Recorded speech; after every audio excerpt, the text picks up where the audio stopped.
Good morning, my darlings, and welcome to day 9 of the 31 Days of Horror.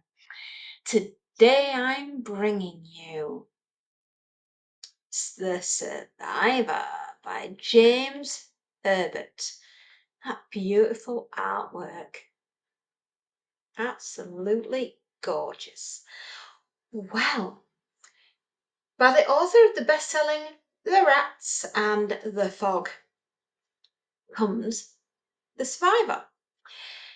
First published in 1976, my year, by New English Library, and this edition is from 1977 of July by New English Library.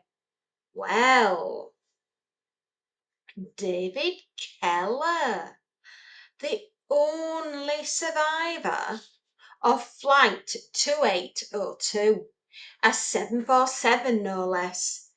He was thrown, magically arrived. How, we do not know, but you'll find out as you read the book. He came from the flaming wreckage of a 747 jumbo jet. How on earth did he survive? Who knows?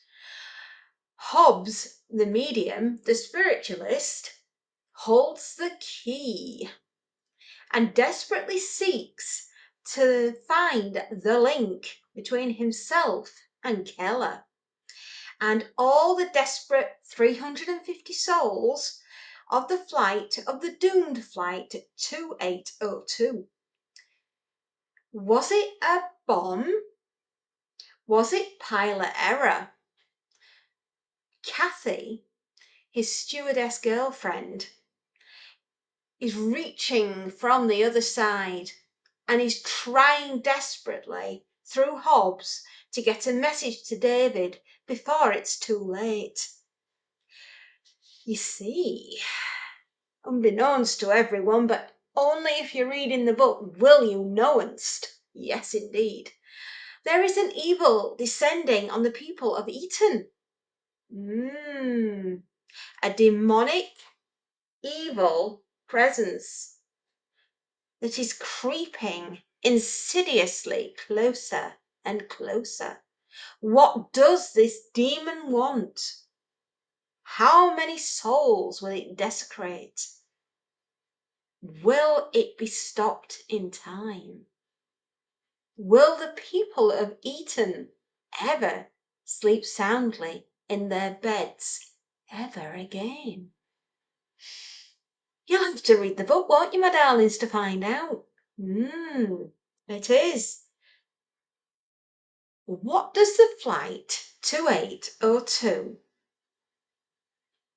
and this demon have in common? What binds them? What links them? Who knows? But something does. Something wicked this way comes, said Ray Bradbury.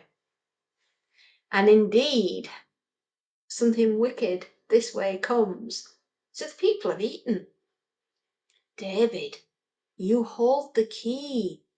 Hobbes is going to try and help you to find it. Father Vincetti tries to hold the demon at bay, to give Hobbes and Keller time to figure out what's going on. Can they stop the demon? Can they find out what happened to Flight 2802? Can they do it in time? Or will the demon win? You'll have to read the book, my darlings, to find out, won't you? Because it is an absolutely banging book. James, you've done it again, lad. I don't know. His uncanny ability to be able to tap into primal fear knows no bounds.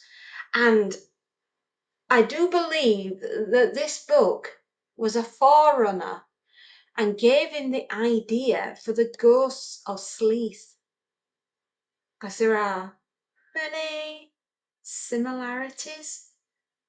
It is beautifully written. It is an absolute joy of a novel. It truly is.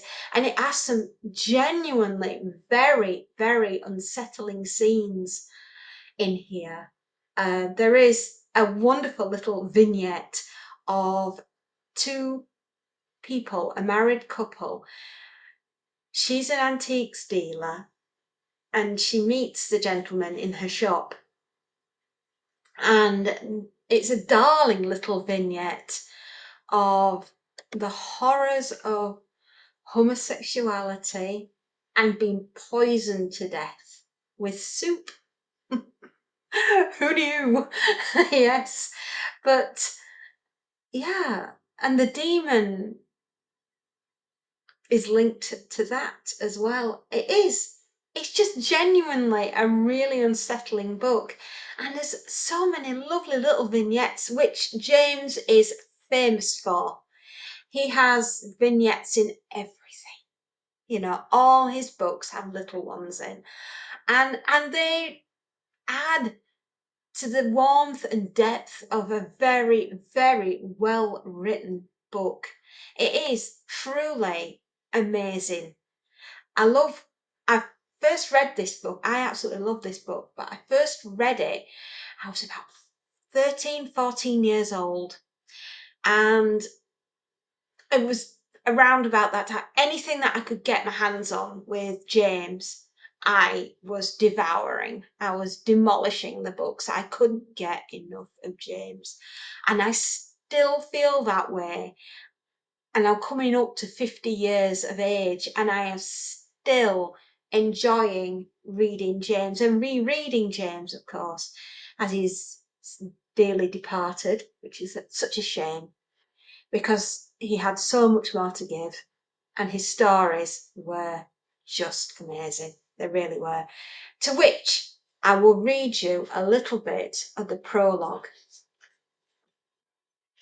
The old man tightened his scarf and pulled the lapels of his heavy overcoat up around his neck, the warm air from his lungs becoming visible as it emerged from his mouth and was instantly chilled by the cold night air. For a few seconds he allowed his feet to beat a soft tattoo on the hard concrete surface of the iron bridge, then stopped, settling his aged frame more comfortably on the unyielding bench. He looked up at the dark October sky, enjoying the feeling of a smallness in its deepness it gave him. There was a half moon, crisp and clear, edged, hanging flatly and remotely, as though added afterwards as an afterthought, and playing no important part in the dark empyrean. Beautiful writing there, isn't it? Sighing inwardly, he lowered his gaze to the river, black and sudden splashes of reflected light constantly joining and parting in the dizzying display of the effluge. He looked towards its banks, at the small boats and launches stirring smoothly in its easy flow, at the bright shops and restaurants and the public houses at the end, all night lit clean, their middle greys of the day concealed in the contrast of uncompromising light and dark. Beautiful, he thought, beautiful this time of night, this time of year. The lateness meant fewer people used the bridge as a thoroughfare. The coldness meant less people would linger on its unshielded length. Most of the tourists had left Windsor by now, their season having sighed to a halt. The day trippers had scurried back to their coaches and cars and departed with the short autumn dusk. Now there would be fewer pilgrimages across the bridge from Windsor to see Eton, his town, to visit the famous college with its Tudor schoolyard and beautiful 15th century chapel, to admire the 18th century shop fronts and half-timbered medieval buildings, to browse through the numerous antique shops crammed into its narrow high street. He hadn't quite appreciated the beauty of his birthplace himself, until he read the official guidebook for Eton. A few years before, it had become lost to him through a lifetime of familiarity, but now that he had taken a few years to pause, to look around him, to take stock of himself and his surroundings, he'd taken a deeper interest in the history and the uniqueness of his native town. For the past 4 years, since his retirement, and after his illness, he made a study of Eton, becoming an expert on the subject. Any tourist stopping the old man in the street to ask for directions would suddenly find themselves with a knowledgeable and seemingly tireless guide, who would not let them go until they had grasped at least a fundamental history of the place. But towards the end of summer, he would grow tired of the tourists and the bustle they brought to his normally peaceful habitat, and he would welcome the arrival of the cold weather in the darker evenings. Isn't that lovely? Just a beautiful way to enter the book. And I must, my darlings, I must read you this one. We are chapter 10, of which there are 21 chapters, I believe.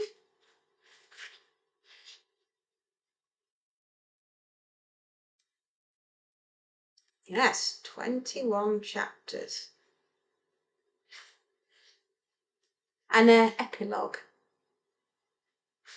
And that will give us 204, 205, 206 pages. So it's a very quick read, my darlings. You could probably do it in one day. Colin Thatcher, like most fat boys, hated school. When your body is round and your limbs merely shapeless extensions of flesh, life in a boys' school can be torment. If he'd had the brains or wit to distract attention from his obesity, perhaps life wouldn't have been so bad. But he hadn't. He wasn't clever and he wasn't funny. In fact, it was hard even for him to think of something saving quality he might have. He wasn't tough and he wasn't brave. He wasn't generous and he wasn't affable. He was lonely. And also, like most fat boys, he detested games. PT, cricket, football, rowing, rugby, badminton, basketball, swimming, exercise of any sort he loathed, which was why he was walking away from the college playing fields instead of towards them, which was why that cold November afternoon would be his last. He made his way across Cole Norton Brook, hands thrust deep into his pockets of his striped dark trousers, and left the path for the wide open field that lay to the right. He often did this when it was time for sports, and he knew as usual he would be missed and have to face disciplinary action from the captain of the house. How he hated the system at Eton College, whereby punishment was meted out by another, more senior boy. Apart from the captain of the house, there were 5 other seniors who collaborated with the housemaster, spying and prying into the activities of the younger pupils.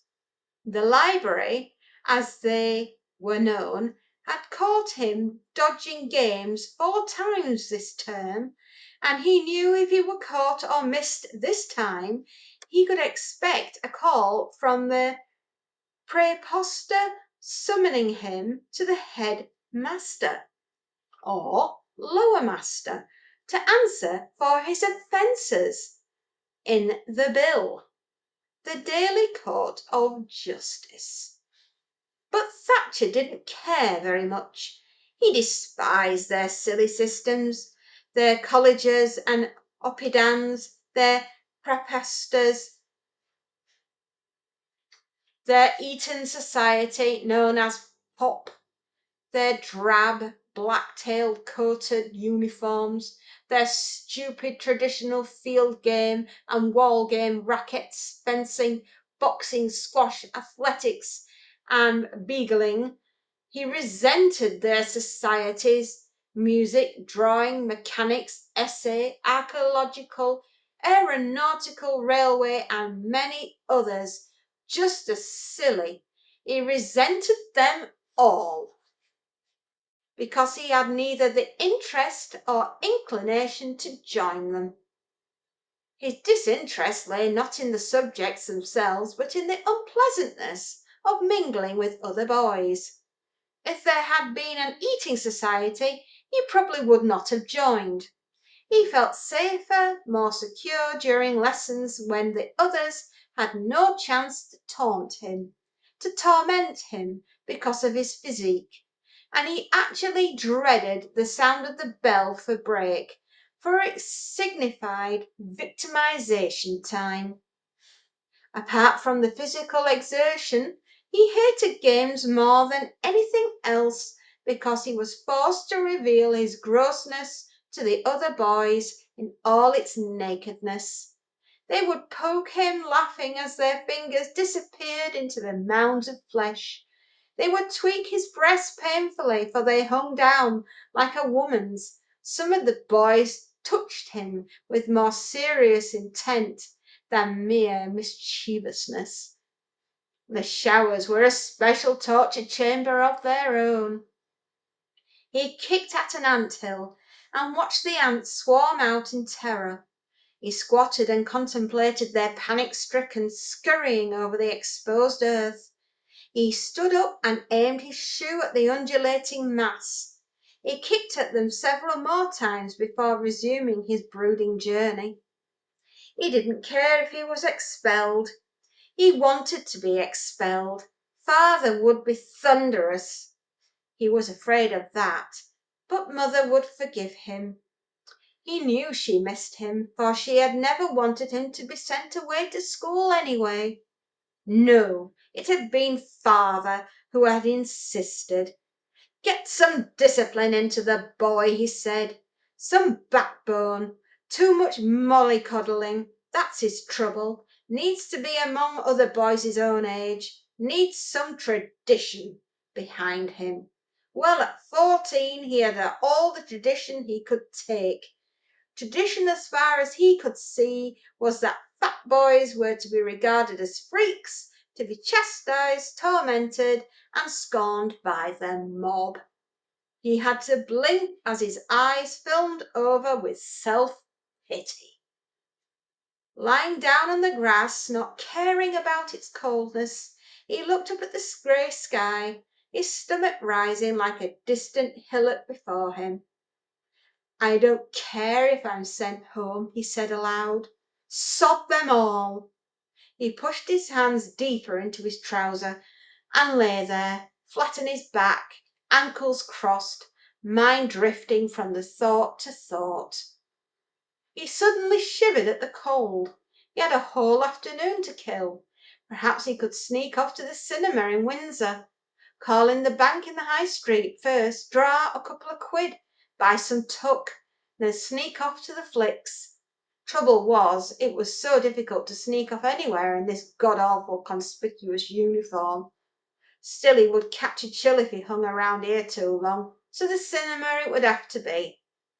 He wasn't sure if he heard or imagined the weeping at first, for it seemed to originate from inside his own head. He lay there for a few moments, eyes still staring blankly at the sky.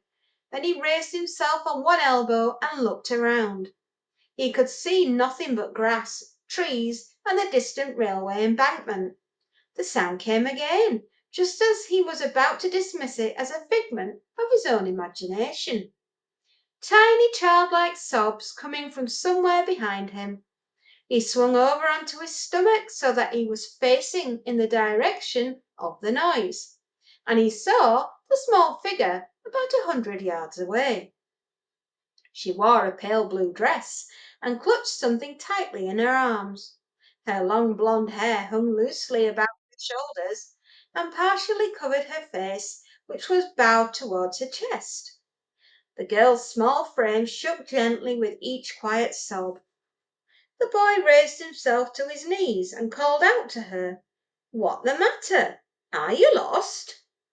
The girl's weeping stopped momentarily as she looked up at him, but then she buried her face in her hands again and continued. He couldn't tell how old she was from this distance, but she appeared to be somewhere between 5 and 10. Colin stood up and began to walk towards her, stopping midway to ask again, "What wrong?" He saw now that the object she was clutching was a doll. He could see the tiny pink legs protruding from beneath the girl's arms. This time she did not look up, but her sobs became more anguished. He approached her slowly, not wanting to frighten or upset her any more, and stopped again when he was only 2 yards from her. The boy felt embarrassed. He didn't know how to handle girls, especially ones of this age. "Can you tell me what's wrong?" he asked awkwardly. The girl looked up and saw that she could have only been 7 or 8.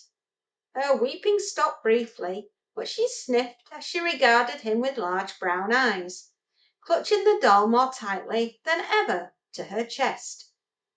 "What's up?" he asked again. "Have you lost your mother? Your mummy?" She did not reply at first, then slowly nodded her head and said in a barely audible voice, "Mummy." Silly little thing, he thought to himself, wandering off on her own like this. Goodness, she must be freezing in just that thin dress. He looked around in the hope that he would find an anxious mother approaching, but the field was deserted except for the girl and himself. "Where did you lose your mummy?" he asked desperately, and when she continued to cry, he moved in closer. "Hello, what's your dolly's name?" he asked, feeling foolish, as he wagged the doll's exposed foot with his fingers. She pulled it tighter to her, but the boy thought he saw a blemish on its plastic cheek. "Have you hurt Dolly's head? Let me have a look." She suddenly backed away from him, taking the doll out of his reach. "I want Mummy!" she blurted, and began to cry more loudly. All right," he said nervously. "We'll find her. Now, where did you last see her?" The girl looked around her, undecided at first.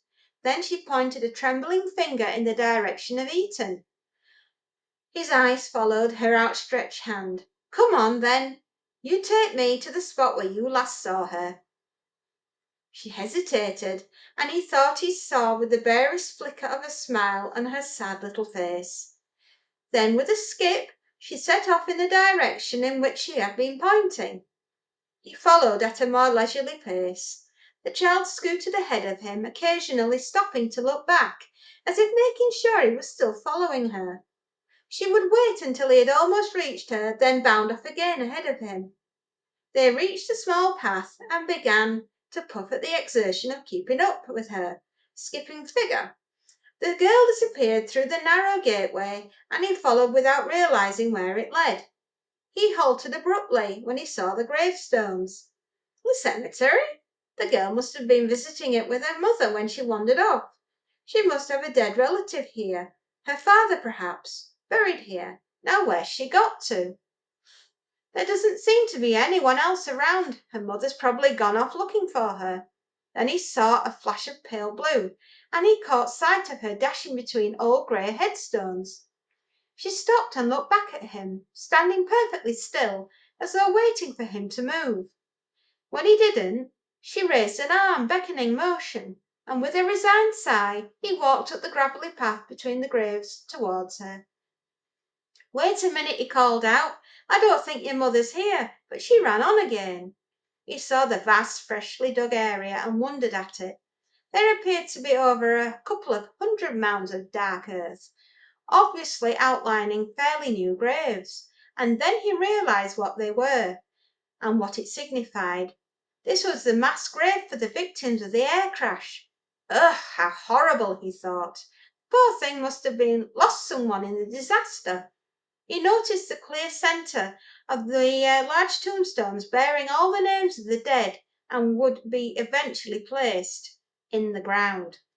The boys in this house had frightened each other with macabre stories of how all the bodies were mixed up and nobody could be sure that all the right limbs and heads were buried with the right torsos. He shuddered violently and felt goose pimples rise all upon his flesh. He was about to call out to her, wanting to get away from there, back onto the road, away from the quietness, where he caught sight of her again. She stood in the middle of the mounds of the churned earth, a tiny, remote little figure, clinging to her doll and looking down at one particular grave. It seemed somehow disrespectful to shout in a cemetery, as if the sounds of his voice would disturb the peaceful resting dead. So he made his way carefully through the soft mounds to reach her. She had her back to him. As he approached her, she didn't seem to hear him coming. He saw that she stood between two graves that were slightly separate from the rest. One was normal size, and the other was smaller, much smaller, about the size of a child's. She still kept her back to him, and he wondered if she were weeping again for the greater loss, not just a temporary parting from her mother. And the thought struck him, could this be the grave of her mother? Had her mother been one of the victims of the air crash? His heart reached out to her. He understood her loneliness. And that, my darling, is where I will leave it. What a beautiful vignette. What will happen to our Colin?